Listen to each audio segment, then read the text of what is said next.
When we were talking, you talked a lot about, it was Open Door. Open Door, yeah, the home flipper. So these national flipper wholesaler type companies, there's a bunch of them, right? OfferPad, Orchard, Offer. There's one just called Door. Instead of Open Door, it's just Door. Yeah. There's one called Knock as well. Obviously Redfin, and Redfin's just had a bunch of layoffs recently as well. Do any of those have Chinese financial backing? It's a good question. I can't say for sure. My initial reaction is I don't think so, because these companies are often publicly traded, so they raise their money off the stock market, off people buying their shares, as well as credit and debt facilities from banks. So maybe the connection there is the banks that fund the credit lines to some of these companies could have connection or exposure to what's going on in China right now, because China's so big. Their economy is 15 trillion GDP. It's over 20% of the world economy, and its financial sector is huge. So there's kind of like a contagion element that could potentially happen if China's economy falls, if its housing market falls, if its banking sector has an issue. That will likely affect America's economy, America's housing market, not necessarily in like a direct way in the sense that like, Open Door got their money from China, but more in that maybe the people giving Open Door money had exposure to China. I think it would be more kind of in that way that it would have a effect. That makes sense. So this is the way I understand the Chinese economy. And I'm just going to say it from just like what I've learned reading, consuming content, and then through my observations, especially being raised by an anti-communist father. Okay, let's go. The Chinese economy is always growing, burgeoning. They don't have ethics. They're stealing everybody's ideas everywhere, all of that. All that aside, there are people in China, private citizens, who prosper greatly. But these are people with the blessing of the government. So every industry, every different industry in the CCP, in communist China, is essentially an arm of the government. Yeah. If the government says, yes, we will support you, go run this, you can be very prosperous if you run that industry or say that huge company. But really, it's the government of China running that industry. You're just an arm of it. Am I understanding that correctly? Am I oversimplifying No, that? I think what you're saying is correct, because China's obviously still a communist government, and it's a top-down economy. So that's the big difference between China and America and much of the West, is we are a bottom-up economy, and that one that's dynamic, and that the people and the small businesses really decide the direction of where the economy is going. In China, like you're saying, the leaders decide. They come up with 5-year plans, and then they have their own things. So like right now, Xi Jinping is super into zero COVID. Right, that's their thing. Like, we can't have any COVID is their mindset. So they continue to lock down their economy, 1 month here, 1 month here, because there's COVID outbreaks when the rest of the world has moved on, right, from COVID. But China's still in it because the small leadership that you're discussing at the top, they value that.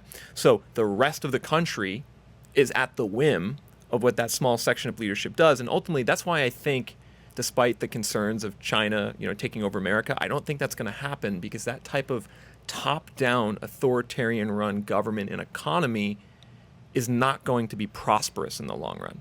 Eventually, it's going to fail. Eventually, it's going to break because it's not dynamic. Are you basing that opinion of that it's not going to work long term on history when you say that? Or are you also basing it on other things that you're seeing? Yeah, I mean, the best historical example would be the Soviet Union.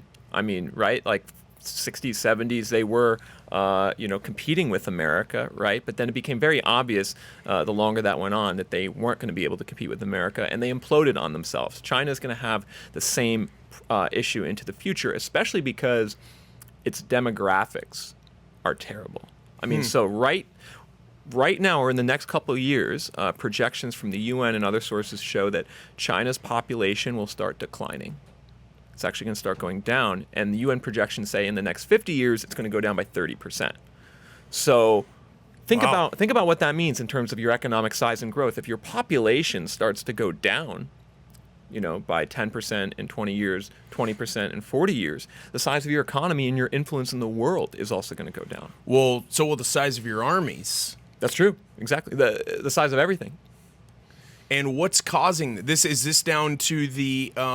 So when I was growing up, it was always, well, if you were a Chinese couple and you had anything other, well, now there's they, them, this, that. Right. But if you had anything other than a him, so if you had a her, you'd do away with that her because you got one him. Is that still happening? And is this part of the reason for this? That's a massive. Yeah, you're talking about the one-child policy and then the favoritism towards males. Yeah, right. So China obviously had the one-child policy for a really long time. They've eased off that pressure in the last decade, but it's still something that's very baked into the societal mindset, right? So if you, like you're saying, for a couple decades, if the government drills into people that you can only have one child and the preference is for a male child, that's not going to just like go away, because over the last 5 to 10 years, the government is now encouraging more children to be born and more girls to be born. So China's birth rates are horrible. They're really, really bad. They're very, very low. And that's one thing that's causing its population decline to go along with an increase in deaths, because it has an aging population right now, which is a big problem because it has an aging population, as you can see on this graph right here. It's projected to go down, but that could be saved if migration was positive, right? Theoretically, you could lose people organically, fewer births, more deaths, but if you had people moving to your country, your population could stay high. But China doesn't have people moving to their country. They have more people leaving China than moving in.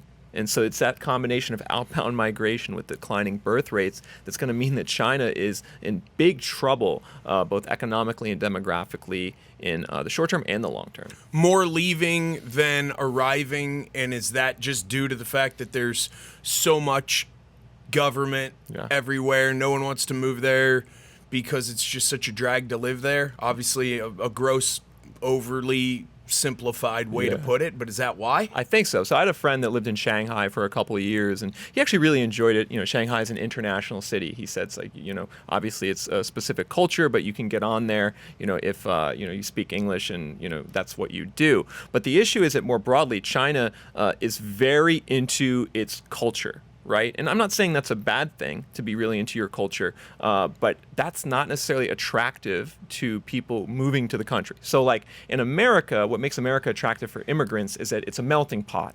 And people who aren't from here, it's pretty easy to move to America and to integrate and get along with people and to live life. That's much harder to do in China. Maybe you could do it in Shanghai, but if you go to Beijing, it's a lot more difficult. Everything from the language to the food is just very different, very strange for a lot of Westerners. So there's less people moving there. And then when you think about the China lockdowns over the last 6 months due to the pandemic, the friend of mine who left Shanghai, his replacement at his job was also from the West. He got stuck in his apartment for months at a time and couldn't get food. So if the country's going to do things like that, or there could be a risk of them doing things like that, why would you want to move there as a Westerner, right? Yeah, you would not of your own accord decide, ooh, this sounds like a great idea, and off I go. You're going, what? Yeah.